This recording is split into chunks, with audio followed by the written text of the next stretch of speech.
বাইশ সালের পর থেকে আমরা 3 বার টিম গঠন করেছি। খেলতে যাওয়ার আগের দিন পর্যন্ত আমাদের সবার টিম বাতিল করে দেওয়া হয়েছে।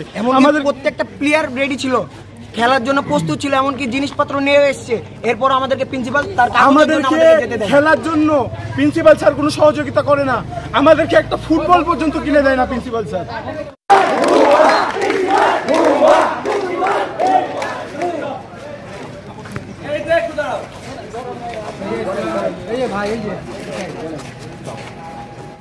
অনেকগুলা জিনিসই দেখা যাচ্ছে আওয়ামী লীগ স্বৈরাচার সরকারের সাথে থেকে অনেক কিছুই তাদের মাধ্যমে এই মাদ্রাসা থেকে চলে গেছে।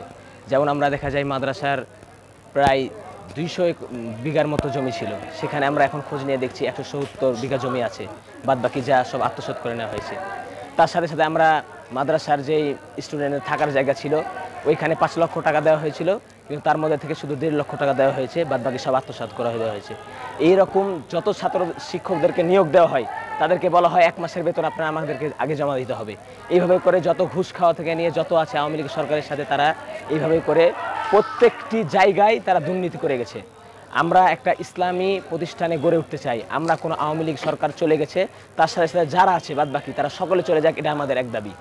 একটা কামিল মাদ্রাসার প্রিন্সিপাল হওয়ার জন্য তাকে প্রভাষক পদে 12 বছরের চাকরির অভিজ্ঞতা থাকা লাগে।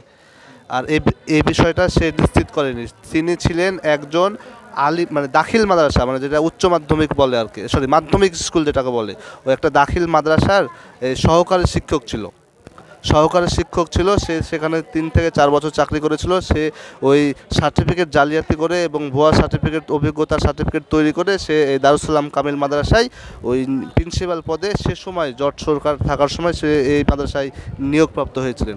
কিন্তু যেটা বর্তমানে আমরা ছাত্ররা এটা এখন আর মানতে পারতেছি না, যেহেতু বর্তমান সারা বাংলাদেশে ছাত্র বৈষম্য বিরোধী আন্দোলন চলছে। আমাদের সংগ্রাম, আমাদের দাবি একটা যে আমরা এই অবৈধ প্রিন্সিপালকে মানি না, মানব।